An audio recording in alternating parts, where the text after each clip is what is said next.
History in the making. Healing to be awakened. Yeah, you are the star of your story at Let's Talk and Grow with Miss Roshumba. You know, my son is born on a Wednesday. Seen and felt because they are the largest group. And so my we got your back. No, we're not perfect. So now you know it's time to grow at Let's Talk and Grow with Miss Roshumba.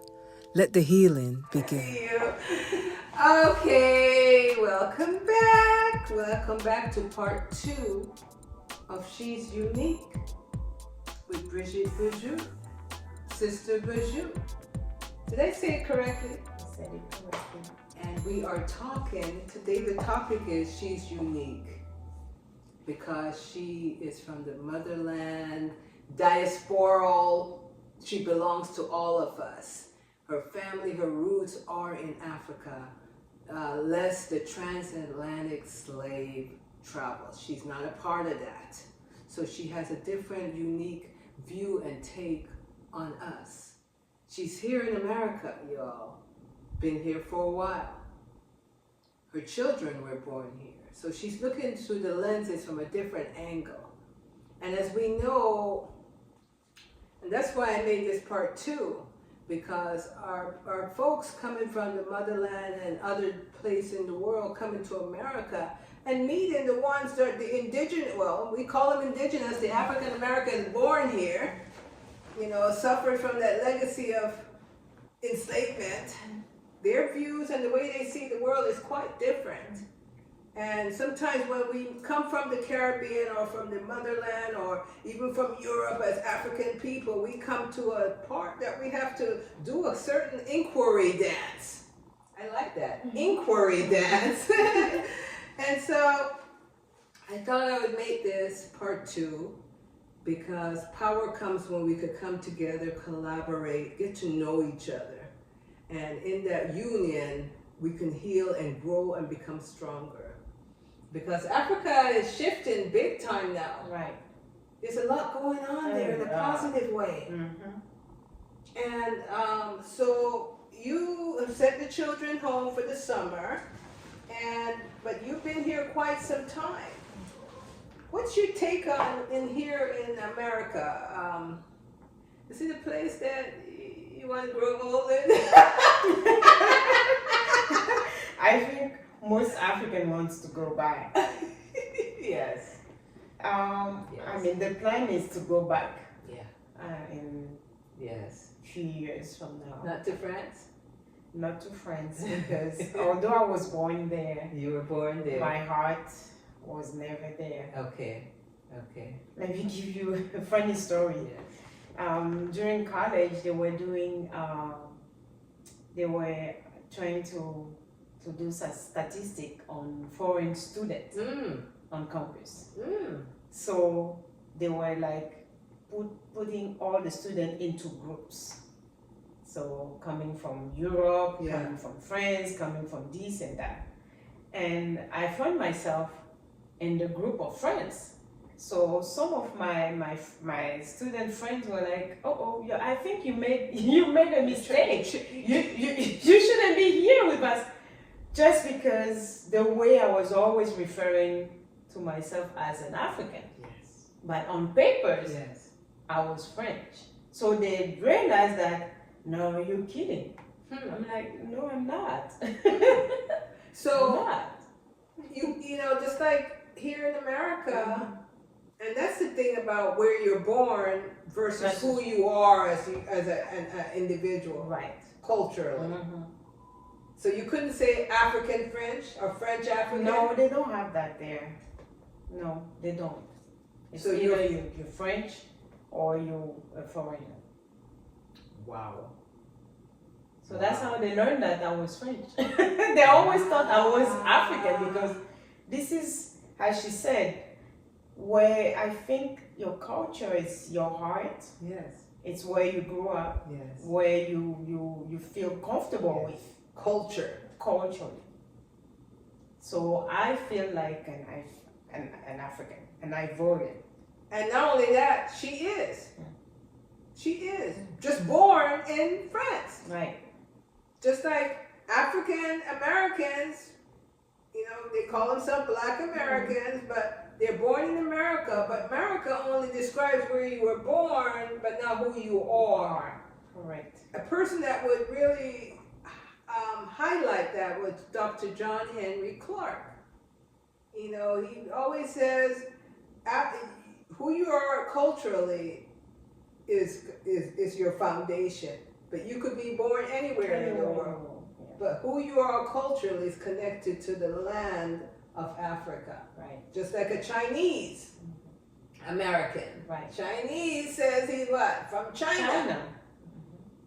Vietnamese, it says what? You're from Vietnam. So I wonder when people use that in a way to say, you have to say you're French now, is because they want to dismiss the cultural side of who we are and put us all in a box to think the same way. I think that's also a clever way of control in a sense sometimes.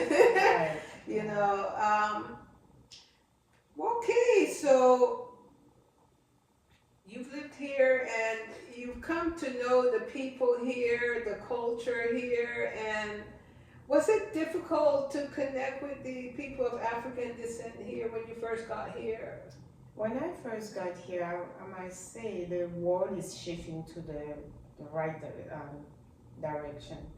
And I love to see that because at first when I came, I was lost. Because first of all the things that we heard about Black Americans and what they heard about African was that we were really apart. Yes. Couldn't connect to anybody, and I was like, why are we so different? Why am I afraid of Black America? Because the image that we had was not a good image, and the same thing for the Black American. They will refer as like the people that sold us, the bad people. So we were just apart. Wow. So the conversation that was taught to the people that's what, when you meet each other, that's what keeps you apart. I was afraid everything about Black America was negative. All the thing that was said was not pleasant. So I was afraid to like go near a Black American because I'm like, I don't know, maybe he's gonna kill me or he's gonna do that. And on the other side, same thing. They were referring us as monkeys, as people that are coming to take the job. I mean, I had a rough beginning. Wow. And so where would you say that concept of thinking came from?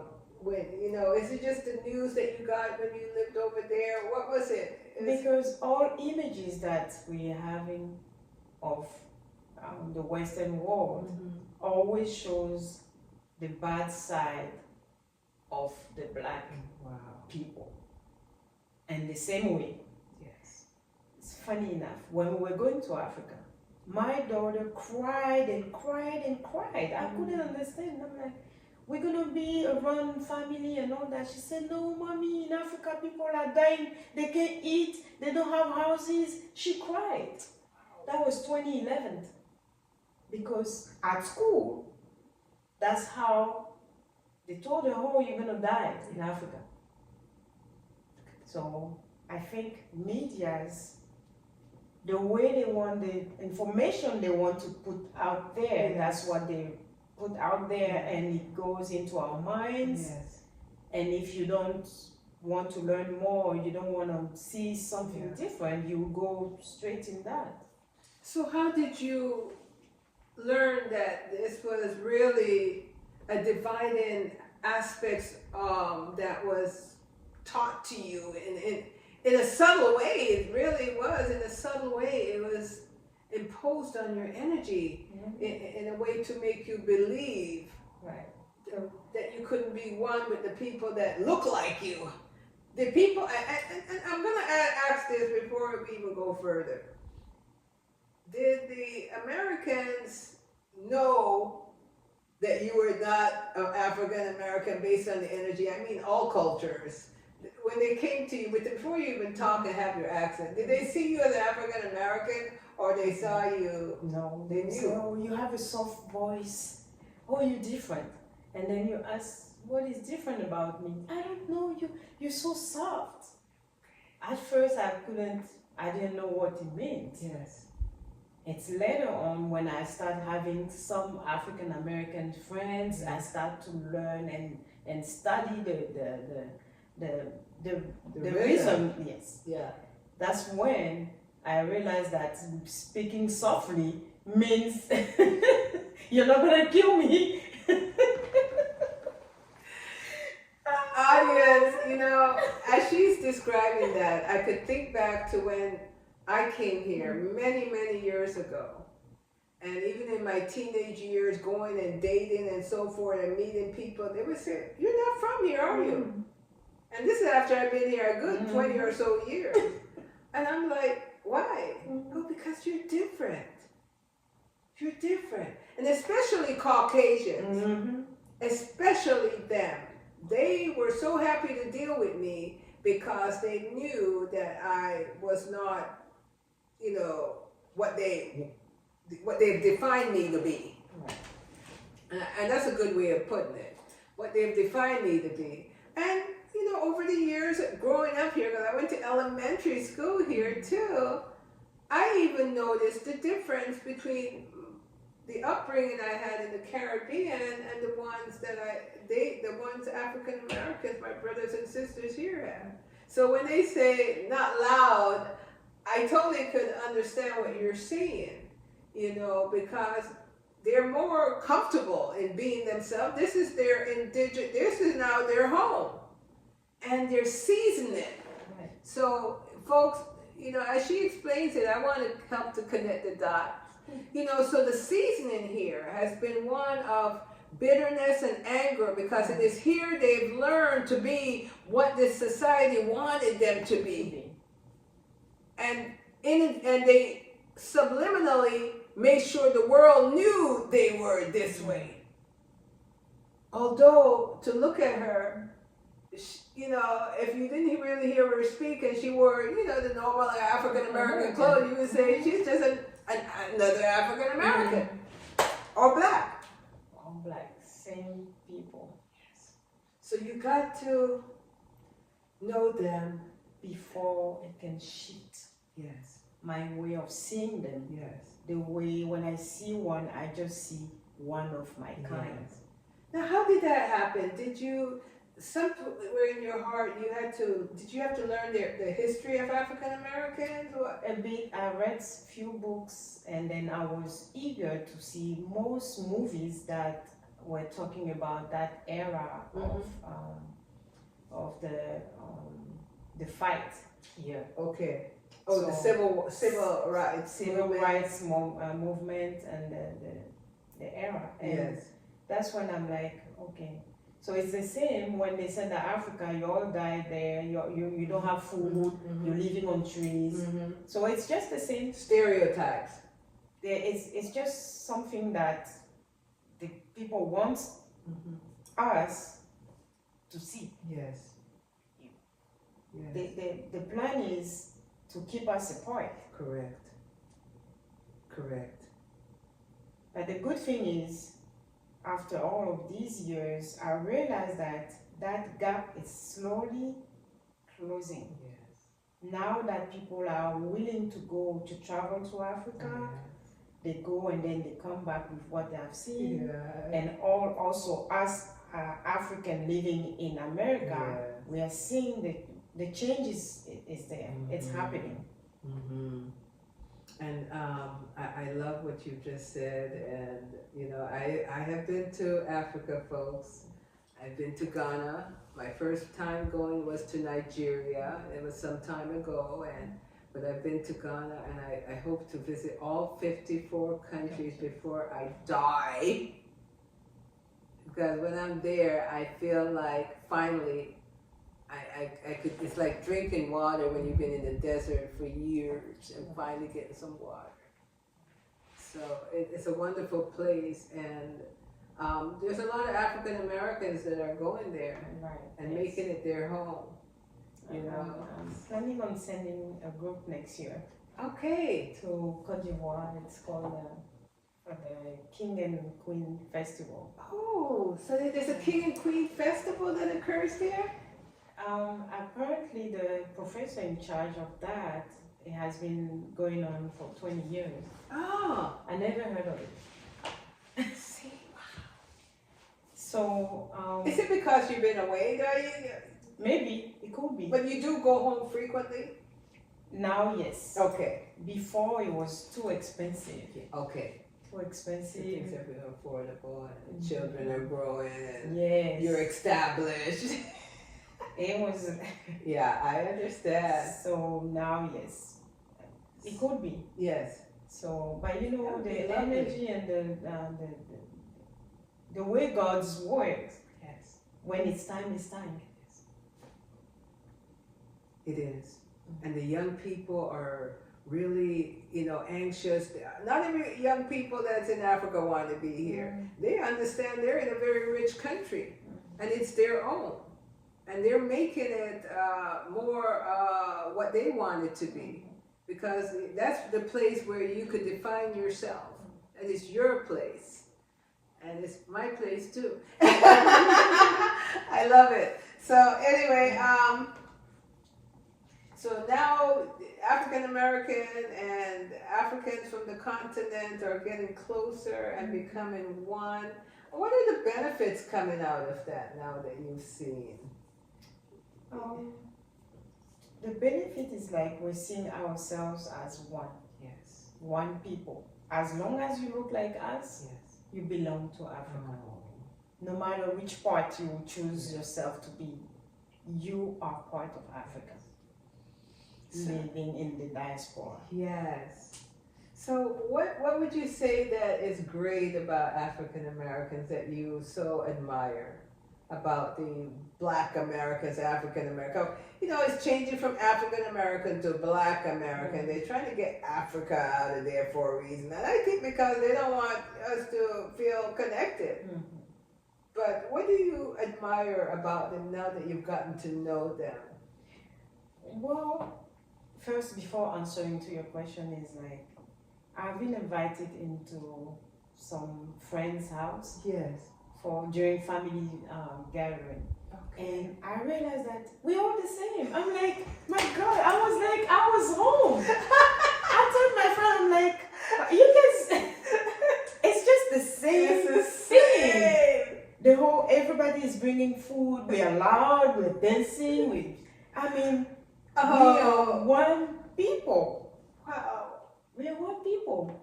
So the thing that I really admired in Black American is their resilience. Oh. It's a people that suffer so much and continue, but still they're up.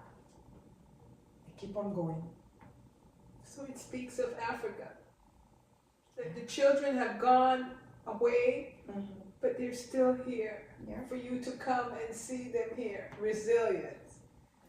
Folks, I get very emotional when she speaks of that. Because it's been a long journey, over 400 years. And there's a system that is really set up that keeps trying us every year. So, I'm just happy that we can at least say that when our brothers and sisters come from the motherland, we can now sit and talk and share stories. Yes. They've come home to each other. Yes. Yes. And I feel the same when I go to Ghana. I feel like, I could sit and talk and I feel one. Yes. The Ghanaian president said, as long as you have that card, Yes. you're African. Now, I'm going to throw a little twist in that, dog. Because, look, you could go to India. And some of them in India is darker than me and you combined. True. But the definition of African, I would say, is the hair. Yes. The hair. The hair we run from, we weave, we hide. It's our hair. Yes. Because in India, you will find people that are very dark, like my favorite statue here. They have silky hair. Yes. And I recognized that in a child's storybook a long time ago that I had gotten for my son when he was very small. We used to do a lot of reading. And, you know, in India, it was just a folklore, but it says that's when the creator wanted to differentiate you from others by saying, you are the first that I created. So that is your signature that shows that the cradle of civilization is in the motherland. Right. It will be your hair being your signature. So folks, remember that. That's your identification mixed with your nice cocoa shades from high yellow to blue black. Think of the albinos. They come out of dark people. Melanin free, that's what that is. But they still got the hair. Yes. And the features. So we are a remarkable, remarkable culture and very resilient. So,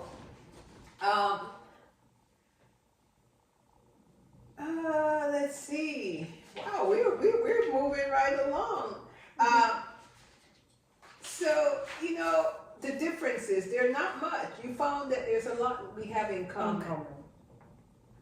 Do you think that African Americans are kind of beginning to rise, or is things shifting still, stagnant? What do you think is happening? I think that they're beginning to rise because a lot of people are trying to remove or to erase the history that was told for years. Yes. Undermining who they are and always referring to them as low class people. It's changing. It's changing. It's shifting. And it's because we realize that it's time. It's about time. And you think the shifting is because of the collaboration of the Africans from the motherland and the other diaspora? Yes, I think here? so. I think so. Yeah. Yeah, because there's a lot of back and forth. A lot. And I watched a documentary. I don't know if it's a documentary or a clip in the news, French news. It's a young girl. She's athletic and she's mixed race. So her mom is white. Her dad is himself black and white. Okay. Black of Ivory Coast. Okay. And that young girl, she came out looking white. Yes, she's 3/4. So she's right now wanted to be recognized as Black African, Ivorian. Wow. So that documentary, it made me laugh because I'm like, okay, now people want to be black. Wow. So something is happening, positive energy, Yes. it is there. Yes. So she was being interviewed because she wanted to be recognized as black. And she said, although I don't look black, but look, this is my grandpa. This is my dad. Very proudly. Yes.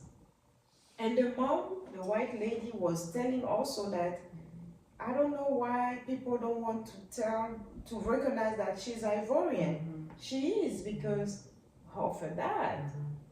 Yes, she looks more like me, but she's black. Yes. And I'm like, I watched the thing and I was like, before, it's us wanting to be the other way around.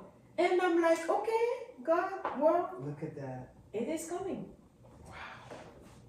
It is coming. It is, and it will, because the first they've made to be the last.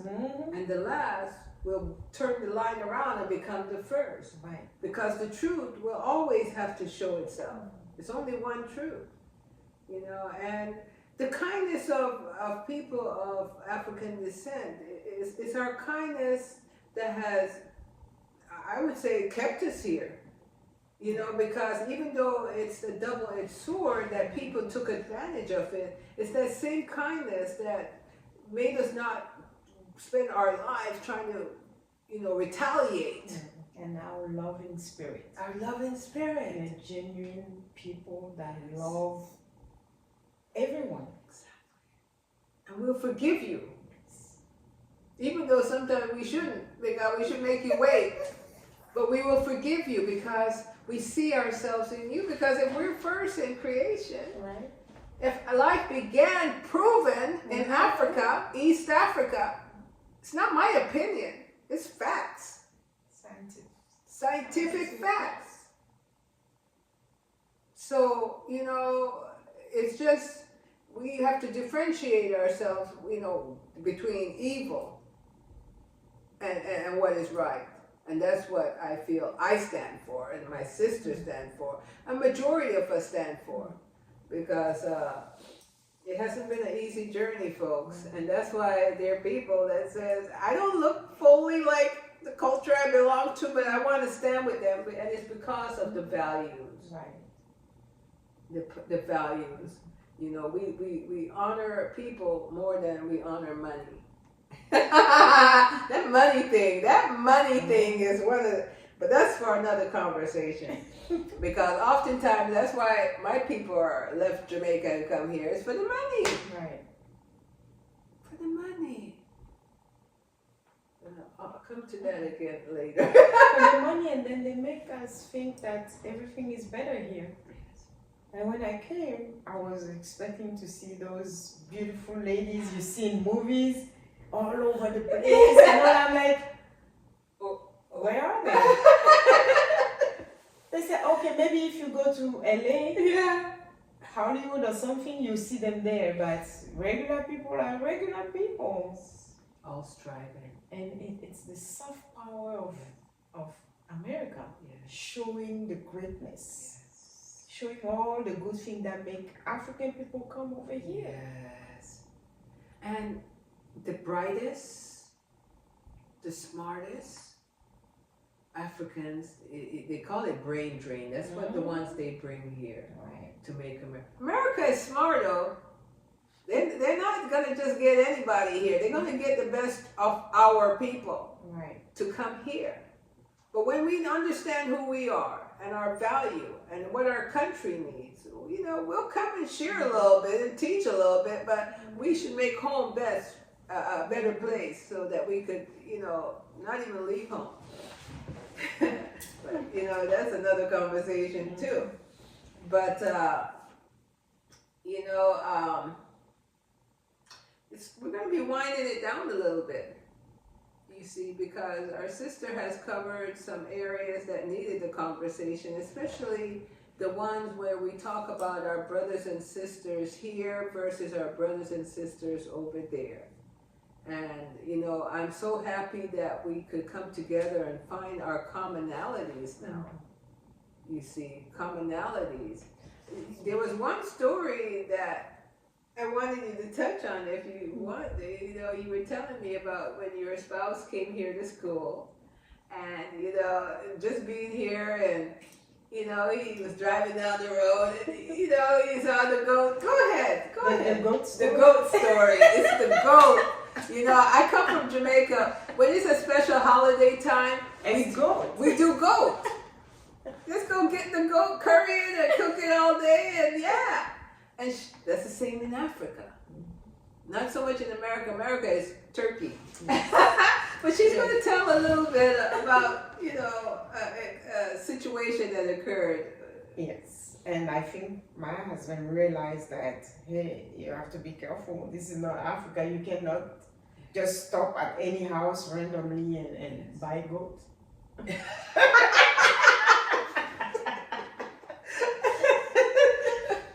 So, in his culture, they eat goat. Mm-hmm. And being in Kansas for his studies, he didn't have that meat for so long. So he said, I see a lot of farms and cattle all when I drive by. So let me see, I see one over there. Let me go and ask if they sell the goat.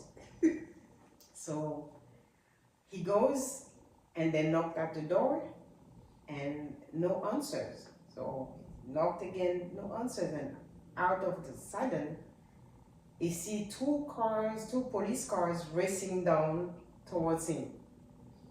So It was a long drive road. Long drive, yes. That leads to the farmhouse. To the farmhouse. Okay. So then he waited there and he came and they asked him, "What are you doing here? You're trespassing." So he looked at them like a bit perplexed, huh? Yeah, like, "I'm trying to buy a goat." What's wrong with you? Don't you see the goat? Don't you see them? So the police said a goat, and then by his accent, they realized that he's not an African American from here. So he asked him, what are you doing here?" He said, "I'm an international student. Can we see your ID?" So he shows the ID, and then they knock at the door. "It's okay, you can come out.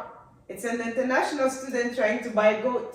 So the people who were in the house didn't open the door. Didn't open the door until the police says it's okay. Look at that.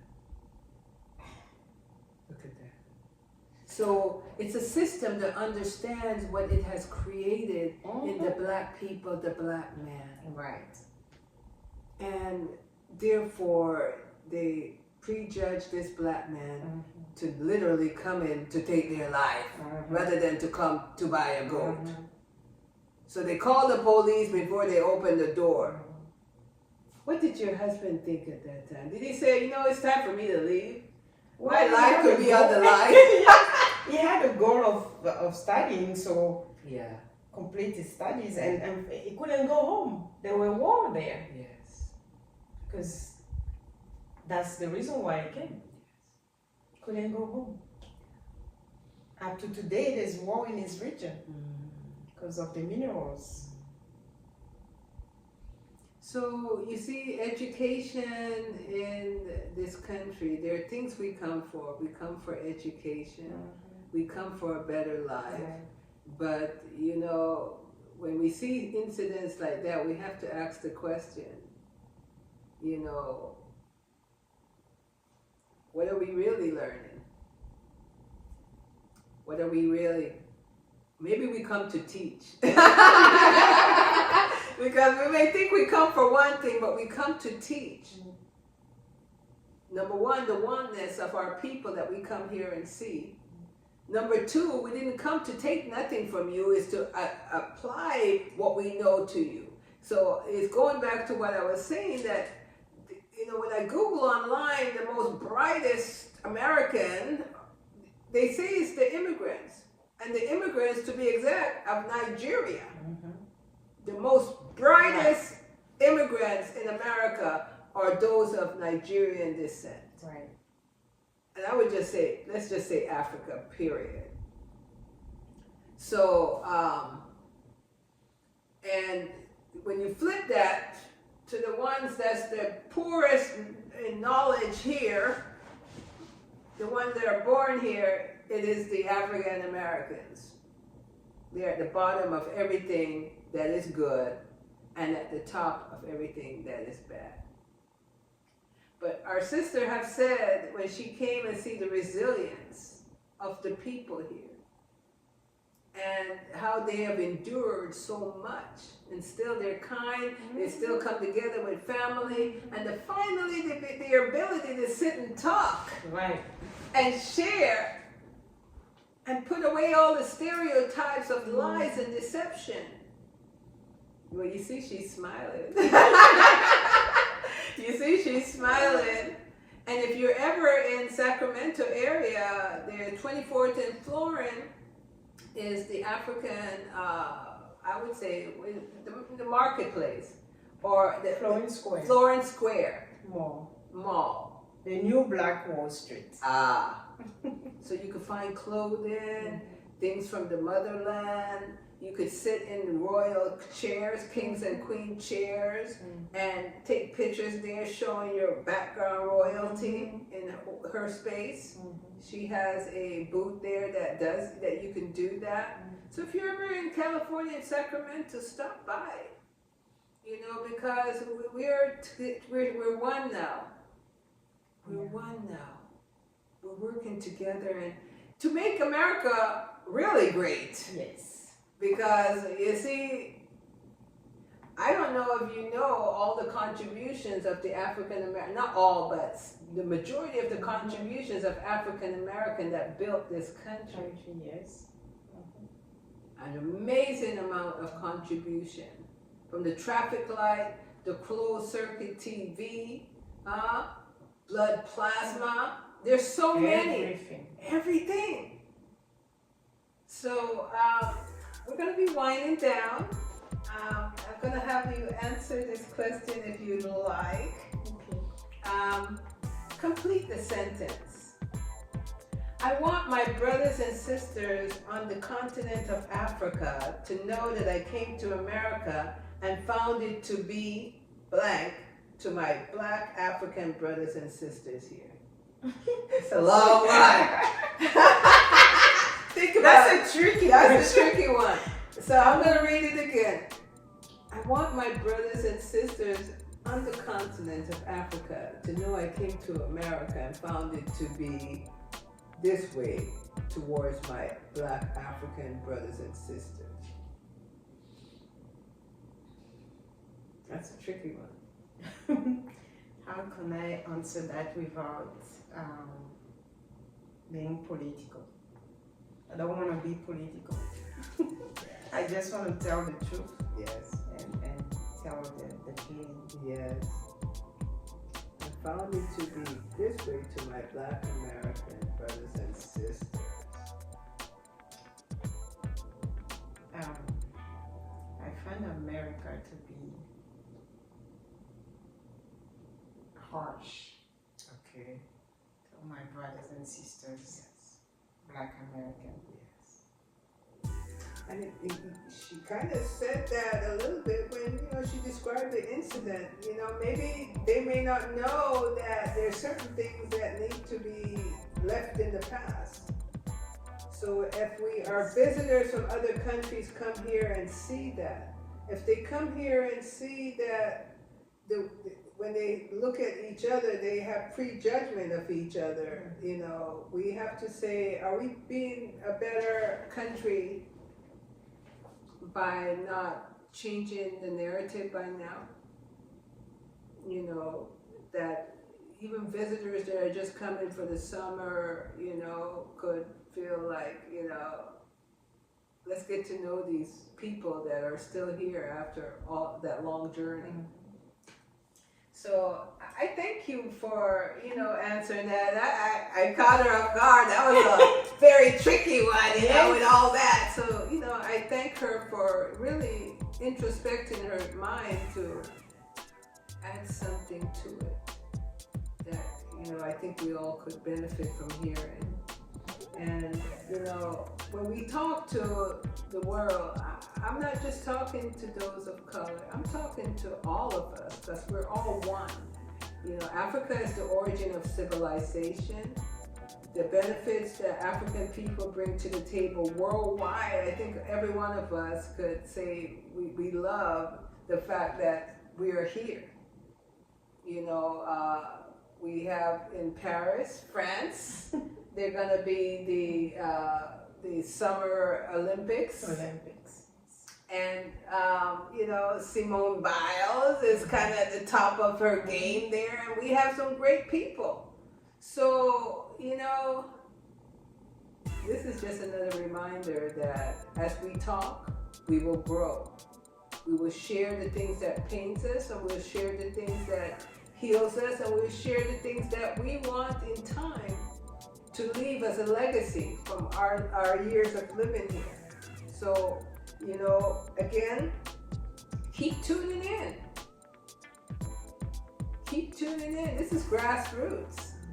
I'm not on CNN. I didn't go to journalist school. I'm just a wise older woman having lived a little life.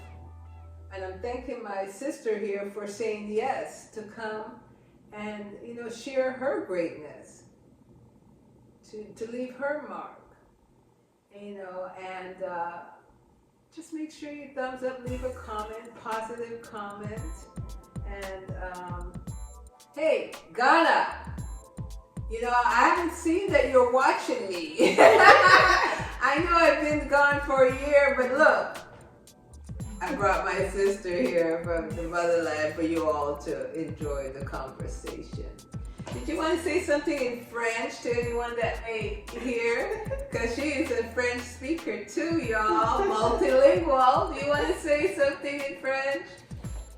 À vous, mes frères et sœurs de par le monde, je vous invite à beaucoup apprendre sur notre histoire. C'est ce qui va nous libérer, qui va nous permettre d'avancer. Pour voir la vidéo, il faut mettre des commentaires positifs et puis le pouce. Merci. Merci. Thank you again. And we're not going to translate that. Those are for those that speak the language, and I'm going to leave it there. Thank you again for coming on. We really appreciate you. Yes. Thank you so much, sister. Yes. I really enjoyed the time and enjoyed the conversation. I think we should do that more often with any part of life because we need that. Thank you. Thank you. Isn't she beautiful, y'all? We claim her now. She ain't going back to Africa. We claim her here in America. So thank you again for listening in and for being consistent with me, because I'm going to do this till I can't do it no more. And let's talk and grow with Miss Roshumba. So now you know it's time to grow at Let's Talk and Grow with Miss Roshumba. Let the healing begin.